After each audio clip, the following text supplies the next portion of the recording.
welcome. In today's video, we'll cover the cue card, describe a movie you would like to watch again. What you will learn is how to answer for 9 band in IELTS.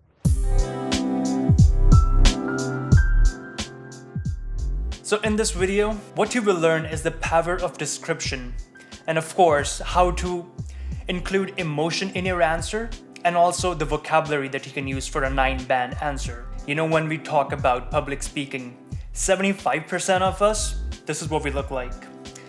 You know, a scared little child crying and saying, no, please don't, I don't want to answer. Now, this 7%, they are very comfortable with public speaking. They'd be very suave, they'd be super cool, and they'd go about talking about things. They're fully functional. They might have some anxiety, but they're very comfortable talking. And finally, 5%. There's a 5% out there who absolutely love public speaking. Or, you know, they love answering questions, they love talking, they love speech. Now, at this point, you know the scale. So what I want you to think is, where do you stand here? You know, how do you feel about public speaking or answering for IELTS in general? After that, what is your comfort level? Do you feel you're very comfortable answering questions? Also, what I want you to think is, how well can you answer? For us to clearly answer, we need to know where we are, we need to know what's wrong, and we need to know how to fix it. So that is something I want you to consider. Now, after this, how do you feel during the interview? If you have already given an IELTS exam and you haven't had a great score in IELTS speaking, how did you feel during the interview? This is something I want you to think about as well. So this is some introspection that I want you to do, something to think about in your mind. Think about how do you feel about this, right? So when you have this answer, this is the key moment. These are some things that I want to ask you, and this is something you need to ask yourself, because before we move forward, we need to know this. What do you think are the most challenging aspects of public speaking or talking to the examiner during your IELTS exam, giving the answer that you have to? What do you think you find the most challenging? Do you know what that is? So these are some things that I want you to consider. I want you to think, question yourself so that you can create a plan. Now, my question to you is, what are you doing about it? What's your plan? So if you know that you have had not a great exam with IELTS speaking, what is your plan? What are you going to do about it? I know a lot of candidates that I've spoken to, they have sat for IELTS multiple times and they've failed it multiple times. Because every time that they go for it, it keeps on getting worse for them. What about yourself? Have you given IELTS once? Or have you given any mock exams? You know, how do you feel about this? Do you think you'll be okay? I want you to consider that. So, when we talk about answering questions, when we think about giving clarity, when we think about communicating in general, a lot of candidates that I've spoken to, and I've spoken to quite a few of them, they have had top 3 reasons why they are unable to deliver the right answer. What about yourself? Why do you think you are unable to answer properly? So, let's look at some of the reasons that I've discovered. The top of the list is, they were not entirely sure of the answer themselves. They didn't know how to answer the question. Now let's look at the next reason, which is that they felt nervous and they were unsure how to explain that question or how to go about answering it. Is that something that you feel? And the third top reason that I've found among candidates is that they are not familiar with the terminology or the concepts involved. So, is that something you struggle with as well? Because I know a lot of candidates do that. And this is, I want to say like 90% of the candidates that I've spoken to, these are the top 3 things that they struggle the most with. Do you struggle with this? If you do, well, guess what? I've got the solution for you. So, if you are unsure about the answer, you don't know what it is, the first thing that I want you to do is relax. If you don't know the answer, relax, slow down, and focus on thinking. We have like a very strong chain of thought that we can follow. So that's what I want you to do then. Slow down, focus on your thinking, focus on what you want to answer, and then go about explaining that. If you get nervous, and nervousness happens to most of us, the first thing that I want you to think before you speak. If you get nervous, slow down. Because when we get nervous, we start talking fast, we start adding filler. And that's bad. Don't do that. Okay? Once you've done that, what has helped me with this is, imagine you're talking to a friend. Don't think you're talking to the IELTS examiner. Just imagine that, he's your friend and you're just talking to a friend about it. And that is something has helped me in the past as well. So if I'm, presenting, I don't think that I'm presenting. I think that I'm helping some friends. I'm talking to them and it's just a normal conversation. And finally, if you think, the question is too technical and you don't know how to answer that, this is something I would really advise: reading. There are 10,000 things in the world that, you wouldn't know about, but if you've read about it, you can talk about someone else's experience on that. And that is something that might really help you. Do it. Read about things. If it's too technical a process, simplify it. Break it down into steps.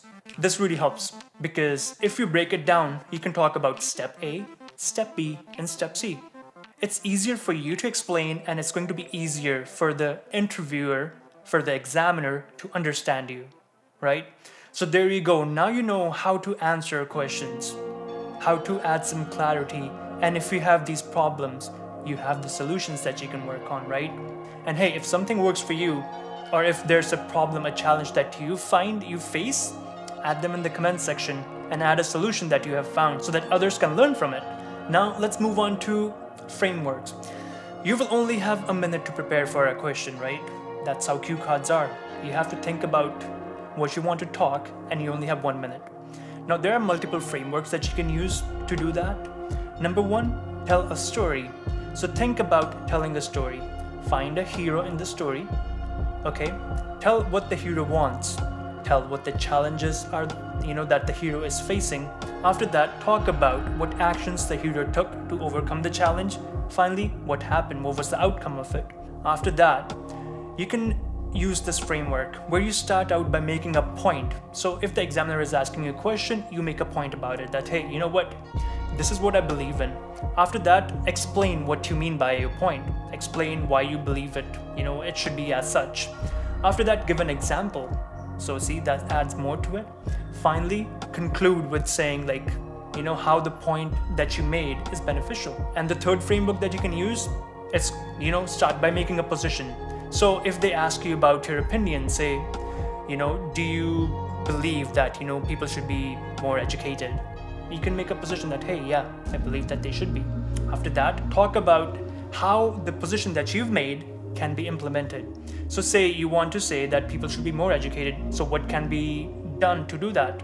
The government can come up with new schemes to get people to learn more, right? So that's an action that can be taken. Finally, talk about the benefit the people would get from the action. Boom, there you go. You have 3 frameworks, very easy to implement, and they are super easy and super helpful when you have to answer within a minute or less. So now let's look at emotion. If your answer doesn't have emotion, it becomes hard to relate to. It almost feels that you've memorized the words, that you've crammed all those words in your mind and you've come to the exam and you're just delivering that. So this is what you can do when you're adding emotion. Talk about what the emotion is. How did you are you feeling sad? Are you feeling lonely? What? Talk about why you felt that way. Then you can talk about who made you feel that way. Describe that, right? Then you can describe when you felt it. Follow up that with where you felt it, and conclude it with how does that impact your decision-making process. Now, let's look at the cue card. So it's describe a movie you would like to watch again. So, what you have to talk about. When did you watch this movie? With whom did you watch the movie? What is the movie about? Finally, why do you want to watch this movie again? Now let's look at the vocabulary that I've used in my answer. Feel free to use this vocabulary in your answers because this will really help you out. I've started with when it comes to. That's an idiom you can use when you want to come to a specific point. Escape, that means to get free from something. Cinematography. So if you want to talk about a movie and you've watched it, it was amazing, and you loved the camera work, you loved how the shots were, you can say, oh, the camera work was amazing.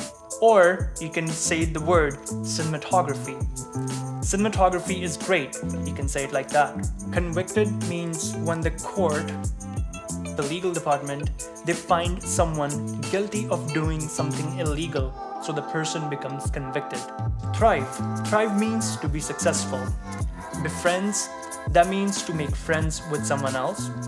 Typically means in most cases, or usually, or generally, that is when you can use typically.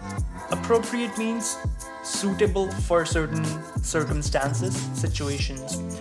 Objectionable is something distasteful. You don't like it. It's offensive. That's what objectionable is. Plot. Plot means a story. Cast. Cast here means all the actors in the movie. Aspects. That means a particular part or feature of something. Now let's look at the answer that I have come up with. When it comes to hobbies, I love movies because they allow you to escape into another world. You can forget about your problems and just enjoy the story. Plus, it's a great way to spend time with friends or family. There are so many great movies that it's hard to choose just one to watch again. However, if I had to pick one, it would probably be The Shawshank Redemption. It's such a classic film with great actors, an interesting story, and amazing cinematography. Plus, it's just really enjoyable to watch. I think last time I watched this movie was back in 2020 during the lockdown. The Shawshank Redemption is the story of Andy, a man who was wrongfully convicted of murdering his wife and her lover. He is sent to Shawshank State Prison where he befriends a man named Red. Over many years, the two men help each other to survive and thrive in the prison until Andy finally escapes. Just about anyone can watch The Shawshank Redemption. It's a great film for movie lovers, but even those who are not typically interested in movies will enjoy it. Another aspect is that The Shawshank Redemption is appropriate for most family audiences. There is some violence and language, but nothing too graphic or objectionable. This really helped in the sense that I could watch it with my family. Apart from the plot and appropriateness, the cast of The Shawshank Redemption is also fantastic. It includes actors like Tim Robbins, Morgan Freeman, and Bob Gunton. Each of them brings something special to the film and helps to make it the classic that it is. Finally, The Shawshank Redemption won several awards, including the Best Picture and Best Actor at the Academy Awards.